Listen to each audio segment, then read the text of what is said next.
Hi guys, welcome back to unexplored literature. इस video के अंदर हम डिस्कस करने वाले हैं आपका SCC course communication in everyday life की यूनिट नंबर 3 राइटिंग। इसके यूनिट नंबर 1 और 2 ऑलरेडी अपलोड कर दी गई है, तो उसे आप प्लेलिस्ट में चेक कर सकते हैं, जो कि आपको डिस्क्रिप्शन और कमेंट होता है जो फर्स्ट, उसमें पिन कर दी जाएगी। तो अब क्वेश्चन आता है कि व्हाट इज राइटिंग।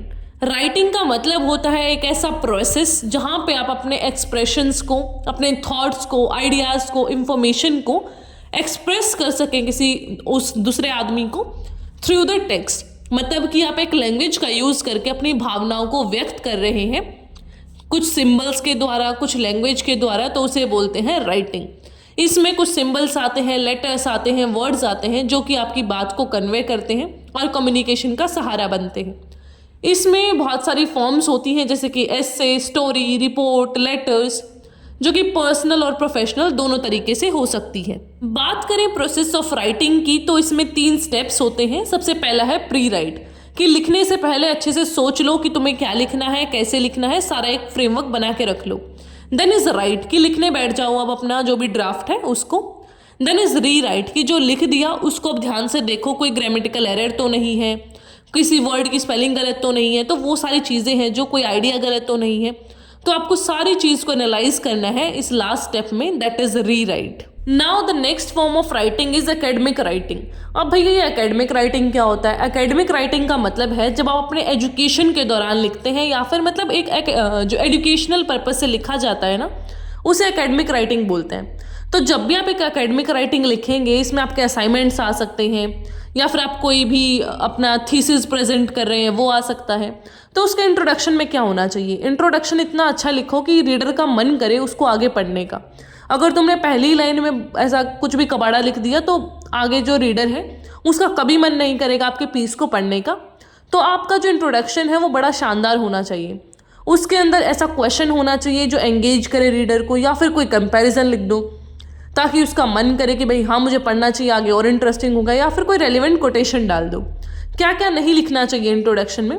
पहली बात तो अपने स्टीरियोटाइप्स को साइड रख दो लिखते वक्त। स्टीरियोटाइप कोई कैरी नहीं करना है। इंसाइक्लोपीडिया वाली डेफिनेशंस नहीं लिखनी है। प्लेजरिज्म का ध्यान रखना है कि आप किसी और के वर्ड्स को ऐसे कॉपी पेस्ट तो नहीं कर रहे हैं। और एक बार अपना जो फाइनल ड्राफ्ट है वो तैयार कर लो, then only start writing your introduction. ऐसा नहीं कि इंट्रोडक्शन शुरू कर दिया और तुमने कुछ सोचा ही नहीं है बाद में। पहले पूरे को तैयार करो तब लिखने बैठो। आपका सबसे पहले प्री जो राइटिंग वाला चीज़ है वो कंप्लीट हो जाना चाहिए, then only you can think of writing something. क्योंकि तब तक आपको जो आइडिया नहीं है ना कंप्लीट, तो आप कुछ नहीं लिख सकते। फिर आप कुछ भी लिखेंगे और वो सेंस नहीं बनाएगा।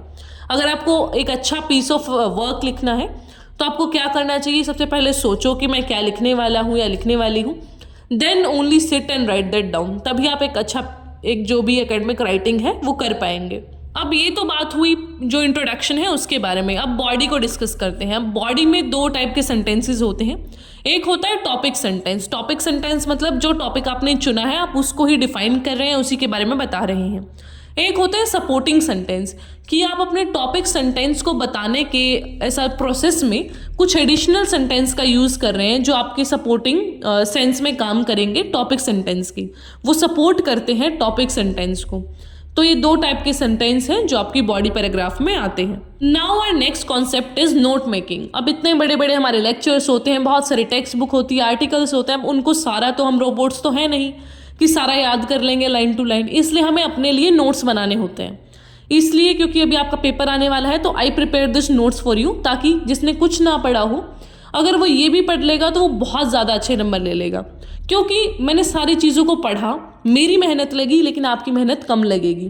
तो यही चीज़ होती है नोट मेकिंग में, कि एक इंसान ने मेहनत कर ली, मतलब कि आपने पेपर से पहले मेहनत कर ली, तो पेपर के जो 1 दिन या फिर 1 घंटा पहले आप सिर्फ क्या करेंगे, थोड़ा सा नज़र घुमा लेंगे सारे नोट्स और and you are good to go. तो वही होता है कि वो आपको हेल्प करता है सारे जो डेटा है उसको कलेक्ट करने में एक ईजी फॉर्म में। तो अब इसका जो पूरा फॉर्मेट है उसको हम समझते हैं कि नोट मेकिंग कैसे की जाती है। देखो, नोट मेकिंग में क्या होगा कि आपको एक पैराग्राफ दिया जाएगा और बोला जाएगा कि इसमें से नोट मेकिंग करो। तो सबसे पहले तो उस पूरे पैराग्राफ को रीड करो और समझो कि किस थीम पे है ये पैराग्राफ।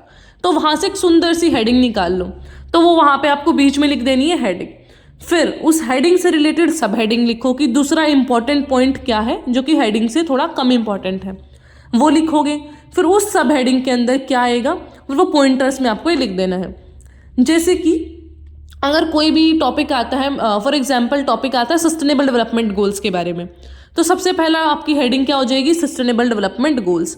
सब हेडिंग क्या हो जाएगी कि नंबर 1 गोल क्या है, नो पॉवर्टी। अब पॉवर्टी के अंदर जो भी पॉइंट्स हैं आपको वो पॉवर्टी वाली हेडिंग में लिखने हैं। सेकंड है नो हंगर, तो हंगर वाले पॉइंट्स है जो आपको हंगर वाली हेडिंग में लिखने हैं। तो इस तरीके से ये होता है। फिर होती है एब्रीविएशंस। जब ये नोट्स हैं तो आप पूरे पूरे सेंटेंस तो लिखोगे नहीं, कुछ शॉर्ट फॉर्म्स का आप यूज़ करोगे। तो जो भी शॉर्ट फॉर्म्स आपने यूज़ की हैं उनको फिर आप यहाँ पे दिखा दोगे कि भैया ये इन शॉर्ट फॉर्म्स का ये मतलब है। और लास्ट में फिर आपको एक समरी लिखनी होती है ताकि आप सारी चीज़ों को समझ पाए। फिर हमारा अगला कॉन्सेप्ट है फॉर्मल लेटर राइटिंग, कि जो एक फॉर्मल लेटर है वो कैसे लिखा जाता है। देखो लेटर है जो वो 2 टाइप के होते हैं, एक होता है फॉर्मल, एक होता है इनफॉर्मल। फॉर्मल का मतलब है जो आप अपने प्रोफेशनल लाइफ में यूज़ करते हैं, जहाँ पे आप किसी मैनेजर को लिख रहे हैं, अपने बॉस को लिख रहे हैं, कोई प्रिंसिपल को लिख रहे हैं, मतलब जो प्रोफेशनल लाइफ में यूज़ होता है। और इनफॉर्मल होता है जो अपने रिलेटिव्स को, सगे संबंधी, दोस्त, अपने जो भी लवर हैं आप उसको लिख रहे हैं, तो वो वाला जो लेटर होगा वो इनफॉर्मल कहलाएगा। तो फॉर्मेट क्या है फॉर्मल लेटर का, सबसे पहले तो आप अपनी डिटेल्स लिखेंगे कि ये जो लेटर है वो कहाँ पे जाएगा, देन इज योर लाइक किसने लिखा है ये लेटर, तो वो अपनी डिटेल्स आप लिखेंगे। फिर आएगी डेट। डेट के बाद आप अगला जो पैराग्राफ है उसमें लिखेंगे कि किसको भेजना है, अगली लाइन में वो कहाँ पे है, मतलब किस ऑर्गेनाइजेशन के वो हेड है। फिर उसका एड्रेस, मतलब कि सेंडर्स डिटेल, फिर डेट, फिर रिसीवर्स डिटेल। उसके बाद आप उनको नमस्ते करेंगे कि डियर मैम, डियर सर, ऐसा ऐसा है। फिर बॉडी लिख देना, फिर लास्ट में लिख देना रिगार्ड्स, फिर सैल्यूटेशंस और अपना नाम। इस तरीके से हम लिखते हैं फॉर्मल लेटर। वहीं दूसरी तरफ इनफॉर्मल लेटर को देखें तो सबसे पहले आपको क्या करना होता है, अपना एड्रेस लिखना होता है पिन कोड के साथ, और उसके जस्ट नीचे आ जाती है डेट। यहाँ पे आपको जो रिसीवर्स डिटेल है वो नहीं लिखनी होती, सीधा आप उनका नाम लिखेंगे कि हाँ ऐसे डियर राहुल फॉर एग्जाम्पल, आप उनको सैल्यूटेशंस या ग्रीटिंग जो भी लविंग राहुल वटेवर आप जैसे भी लिख सकते हैं। फिर उसके बाद आप अपनी बॉडी शुरू करेंगे, जो भी इस पैराग्राफ में आपको लिखना है वो लिखिएगा कि आशा करता हूँ आप भी खुश हैं। हमने पढ़ा ना 8th 9th क्लास में वो चीज़ें, वो आप यहाँ लिखेंगे। देन एट द एंड आपको लिखना है जो भी आपका विद लव या फिर कुछ भी लिख सकते हैं, योर्स अफेक्शनेटली, ऐसे कॉम्प्लीमेंट्री आपको क्लोजिंग करनी है और लास्ट में लिखना है अपना नाम।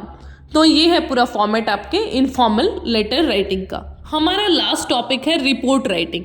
रिपोर्ट राइटिंग का मतलब होता है कि एक जो इंसिडेंट है, एक जो एक्टिविटी है वो पहले हो चुकी है, अब आप उसके बारे में लिख रहे हो, मतलब कि ये पास्ट में लिखा जाता है। फॉर एग्जाम्पल कि एक रोड एक्सीडेंट हुआ था, आप एक रिपोर्टर हैं, उसके तौर पे आप लिखिए कि इतने बजे, हम अखबार में पढ़ते हैं ना, इतने बजे उस हाईवे पे ऐसा हुआ, किसी को चोट नहीं लगी। तो इस तरीके से जो भी हुआ था आप लिखेंगे। तो इसका पूरा फॉर्मेट क्या रहता है कि सबसे पहले तो आप इंट्रोड्यूस करेंगे कि क्या समस्या है, किसके बारे में आप लिख रहे हैं। फिर उस प्रॉब्लम को आप डिस्क्राइब करेंगे बॉडी पैराग्राफ में, और लास्ट में आता है कंक्लूजन, जहाँ पे आप इंफॉर्मेशन शेयर करते हैं कि क्या क्या कुछ पर्टिकुलर जो भी रिलेटेड था उस चीज़ से, वो सारी बातें। तो इसका कोई पर्टिकुलर फॉर्मेट तो नहीं है, बस इसको डिवाइड कर दिया जाता है कि पहला इंट्रोडक्शन लिखेंगे, फिर बॉडी लिखेंगे और फिर आएगा कंक्लूजन।